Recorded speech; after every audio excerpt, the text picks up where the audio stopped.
Então, ó, vou colocar aqui essa Juliana Fabrino, o vídeo que eu gravei lá na fazenda, não é, com ela, e para vocês derem uma olhada aqui. É muito interessante, gente. Ó, vamos lá. Estou aqui com a nossa associada Juliana Fabrino, do Núcleo de Dáquila, Minas Gerais, Belo Horizonte. Ela é especialista... Conservação e restauração de bens culturais. Da Fundação Municipal de Cultura. Exatamente. Ela está aqui, eu estou aqui com ela, acompanhando. Vim aqui só dar uma gravadinha, registrar. Ela está recuperando, né, Ju? Fazendo o processo de conservação e restauração dessa obra-prima. Exatamente, dessa obra aqui prima, única, raríssima. Obra rara. Não é, que é a Bíblia, essa dita Bíblia de Zurique, não é? Está aqui nas nossas mãos especialíssimas da Juliana, né? Recuperando. Ju, o que você pode falar disso daqui? Então, o primeiro passo, né, o objeto, ele já carrega muita informação para passar para o técnico, né? Então, a gente procura saber, entender um pouco dos materiais, porque a gente trabalha os suportes. Então, aqui a gente vê que a gente tem papel, a gente tem madeira, tem couro, tem metal. Então, já são 4 tipos de tratamento diferentes. Cada suporte é um tipo de tratamento.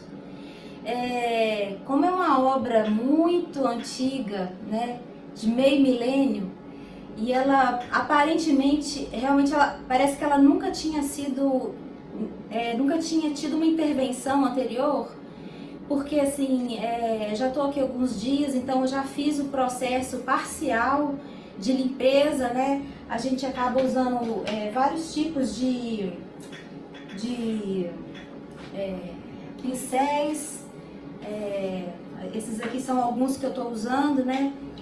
Também a gente usa aspirador de pó, que ajuda muito, porque ela solta muito ainda fragmentos aí, porque ela tá num processo assim de degradação, e a gente vai tentar parar um pouquinho, né, esse processo, para ela continuar a ser essa obra para as futuras gerações, né? Então é um processo de preservação que a gente está aqui atuando. Então, qual que é o primeiro passo? Aí agora é fazer a limpeza, né? Fez a limpeza mecânica, faz uma limpeza úmida com água destilada em alguns pontos. Depois vai ter o tratamento do couro, porque é a parte que está mais fragilizada aqui, ó. O que acontece? A madeira rompeu e aqui, ó, ela tá muito instável. Então, o meu desafio maior agora é essa capa aqui, que tá na hora de passar a capa, né? Ela tá fazendo uma força e pode acontecer um rompimento aqui desse couro. Então, esse que é o maior desafio. E essa parte também, olha como é que fica instável, né? Uhum. Aí eu também vou ter que pôr a cabeça para pensar como é que eu vou elaborar aqui uma fixação pensando na originalidade. Então, assim, na conservação e restauração, a gente tem muitos caminhos, né? Inclusive tem muitas discussões na área, porque tem profissionais que são mais conservadores, tem outros que são restauradores, às vezes tem umas diferenças aí. Então, assim, mas de toda forma, é uma peça que vai sofrer uma intervenção, porque aqui realmente ela pode romper o couro, né? Então, vou ser um pouquinho mais invasiva aqui. Vai ter uma hidratação do couro. A gente já fez a limpeza, se você olhar aqui, ó. A gente já tratou a lombada, que ela tava com muita sujidade. Inclusive, ontem a gente achou uma larva, deve ser de algum coleóptero. E existe até na conservação, restauração, a gente usar de congelar o objeto. É mesmo? Para poder matar os ovos. Olha. Então, assim, depois, no final, talvez eu vou avaliar ainda de congelar a Bíblia por um tempo para acontecer esse tratamento. Outro tratamento que já está sendo feito, a gente está num ambiente aqui com termigrômetro, né? Então tem temperatura e umidade que a gente está controlando ali.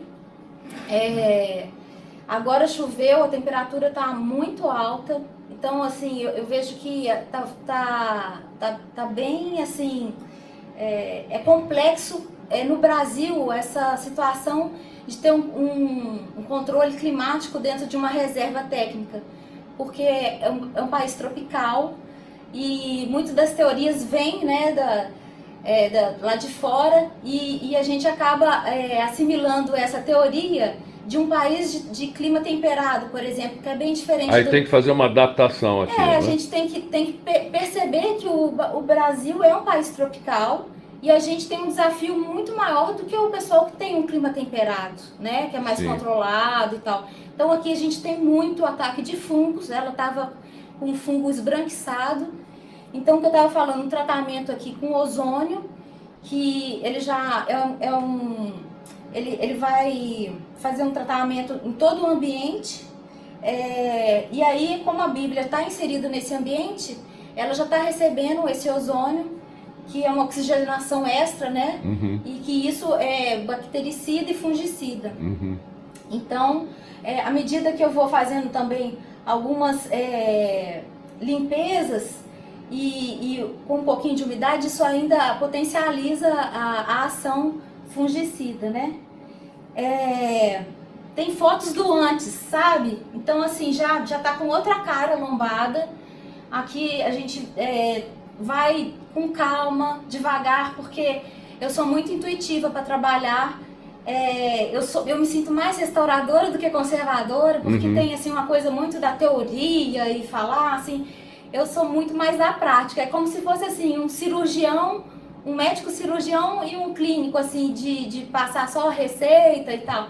Então, assim... Quer pegar, botar a mão na massa? Mão na massa, tipo assim, com bisturi. Mas sempre assim, eu gosto muito de ver o que o objeto está pedindo. E agora realmente está muito fragilizada essa parte do couro. Aí, quando a gente começar a estabilizar a parte da capa, que vai ser a primeira coisa que eu vou estar atuando mais na conservação da Bíblia, quando a gente começar a passar as folhas, que é o miolo do livro, né? Eu já percebi que a gente tem as folhas, elas estão íntegras. Falaram que era papel de arroz, mas eu acho que é papel de trapo, que é papel de algodão. E daí a gente vai fazer análises, né? Mas elas, assim, teoricamente, para a idade da Bíblia, ela tá até boa. Então assim, na tua avaliação, realmente tem mais ou menos aí 500 anos, praticamente, né? Tem. Ela tá bem original, assim. Tem umas fibras que parece até cânhamo. Então, assim, tem dois tipos de linha e a parte da lombada tem umas coisas assim muito originais, sabe?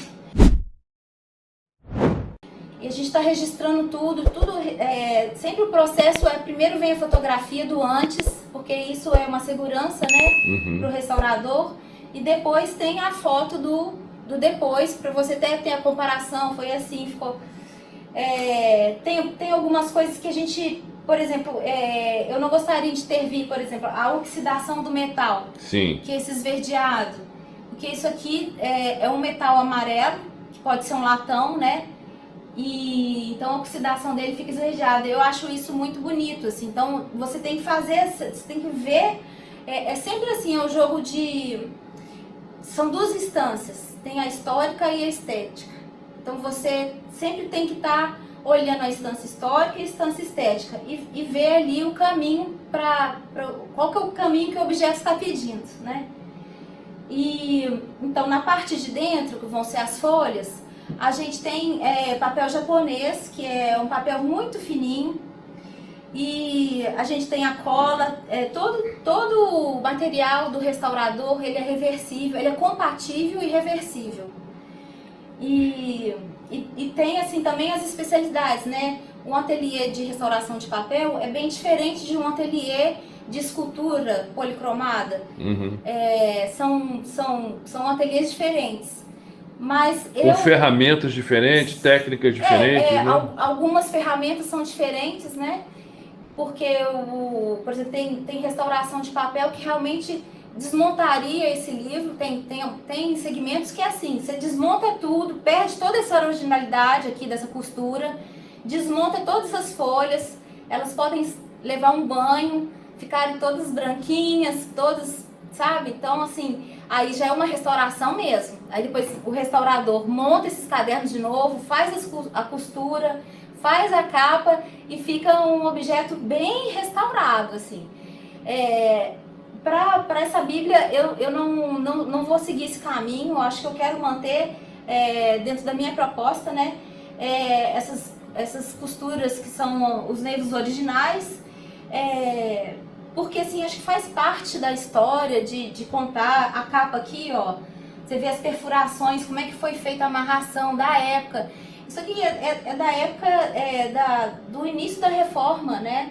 Protestante e de Lutero, aí junto com aquele pessoal, eu acho que você sabe falar mais que eu, né, Felipe? Não, mas aqui mais focando na... Zunglio, né?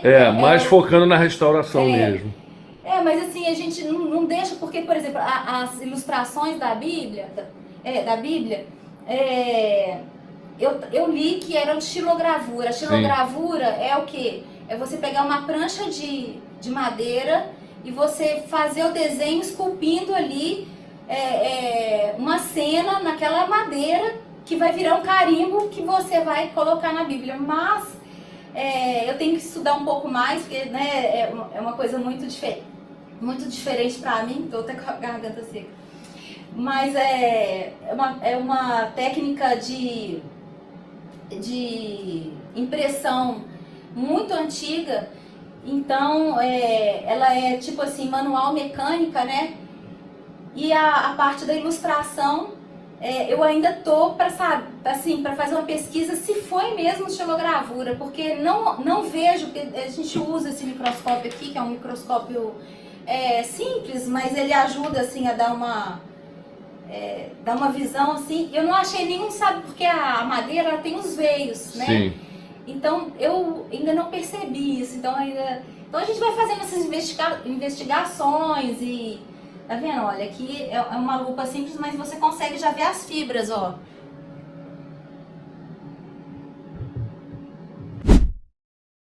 Tá vendo? Aqui, ó. Ó. Interessante, né? E como que você acha que está a condição das páginas, das letras? Porque o importante para a gente também é justamente fazer uma tradução, né? Eu ia falar isso. Então, as páginas, elas estão bem, assim, as letras, dá para entender. Quem souber de um suíço alemão antigo, arcaico, vai saber traduzir, né? Porque ela tá em alemão suíço, né? O suíço-alemão, nem sei direito. Mas assim, tá muito íntegra. Ela tem algumas folhas que estão soltas. Aqui na parte do fundo, as piores páginas estão no fundo. Que eu acho que o peso da Bíblia vai fazendo peso e a parte do fundo que sobre a carga cai na parte do fundo. Então, talvez as folhas do fundo aqui, do final do livro, talvez vou ter que fazer uma restauração um pouco mais nas folhas, assim, como um todo. Porque no miolo todo do livro é mais pequenos reparos, com papel japonês, como eu já tinha falado, e são curativos emergenciais que vão ser feitos só mesmo para dar aquela estabilidade, porque tem rasgos, então assim, aquele curativo ali, pontual. E aí, seguindo assim, é isso, a Bíblia vai falando e a gente vai conversando aqui também, né, com as pessoas que estão envolvidas aí no processo, né, porque eu acho que também é bom conversar, porque é muita responsabilidade tá atuando numa obra. Então, assim, às vezes eu chamo as pessoas, tipo uma comissão, gente, tenho essa linha, e aí pensando todos juntos para fazer um melhor trabalho aí, né? Deixa eu perguntar para você, mais ou menos, na sua avaliação, quanto tempo para a gente ter ela pronta para fazer um escaneamento, né? Para fazer, não é? Para extrair o texto dela para poder traduzir. A gente está fazendo já o registro fotográfico e também o registro com luzes especiais A gente tem a luz UV, que todas as fotos a gente está tirando, né? A luz UV também, ela revela coisas orgânicas, então você pode ter algumas surpresas, assim, colocando a luz UV. A gente está fazendo fotos de luz reversa também. É uma Bíblia, ela tá bem, né, para a idade dela, mas ela não é, assim, uma Bíblia para ficar manipulando muito. Então, assim, o registro fotográfico, ele já vai dar um arquivo que as pessoas que forem fazer a tradução ou que forem ter o acesso a ela, né, elas vão conseguir, com esse arquivo digital, ter o acesso à informação. Então, basicamente é o registro fotográfico mesmo, porque outro tipo de scanner, essas coisas, é um objeto delicado. Então, o registro, ela fica quietinha e a gente tira a foto, então fica bem estável, né? Eu acho que em relação ao tempo, é um pouco relativo, mas eu estou pensando em 6 meses. Sim. Dentro de um processo aí que ao longo, até o final do ano, eu vou estar assim com os relatórios e aí já vou estar, ó, já caminhei, já estou quase no final, faltando não sei quantos meses, porque pode acontecer algumas coisas. Sim. No meio do caminho, então os relatórios vão servir para isso, para dar, para falar como que está o andamento, né? E ver sobre o tempo, né? O cronograma mesmo, para a gente conseguir ela o mais rápido possível. Mas assim, como a gente já está bem focada para tirar o registro fotográfico, por exemplo, vamos supor que eu fiz aqui um terço já vai para o pessoal da tradução. Sim. Aí já pode continuar esse trabalho. Pode ser concomitante, né? A tradução com restauro. Exatamente. Essa que é o que eu estou vislumbrando aí. Então é isso. Vamos ver esse desafio. Tem hora que eu fico... eu estou bem neutra, para falar a verdade, sabe? Estou bem neutra, mas tem hora que eu paro para pensar, nossa, que responsa, né? Mas assim, eu tenho 30 anos já de profissão, né? Comecei em 93, fazendo estágio, já trabalhei em muitos monumentos, já fiz muita restauração, muita mesmo. Eu sou muito mais mão na massa, sabe? Então assim, eu tenho muita experiência realmente e espero que eu consiga contribuir, né, com essa experiência, que ela ganhe com isso. Sem dúvida, gente. Então, colhi aqui rapidamente, não é, um depoimento da nossa especialista aqui em conservação e restauração, não é? Da nossa Bíblia aqui. Isso aí, o pessoal ansioso, muito ansioso para saber, principalmente das traduções, né? E eu, por exemplo, estou curiosíssimo para ver essas traduções. Mas é isso aí, gente. A gente fica por aqui só para vocês, não é, acompanharem o que está acontecendo com a Bíblia de Zurique aqui na sede mundial de Dáquila Pesquisas. Um abraço, valeu, Ju. Falou, tchau, pessoal. Isso aí, pessoal. Bem interessante, não é? Já com a mão na massa, restaurando. Para mim, de novo, estou aqui repetindo várias vezes para deixar isso bem claro. Na minha opinião, essa é uma Bíblia única, não é? Porque com 13 apócrifos, inclusive o livro de Enoch, Bíblia de Zurique, entre aspas, original aí não tem, não é? Então é uma coisa única, muito interessante, que de repente vai nos permitir, não é, entender muita coisa, não é? Muita coisa. Nosso presidente Urandir já deu umas pinceladinhas, mas eu não vou repetir, deixa ele falar. Deixa ele falar e vamos ver.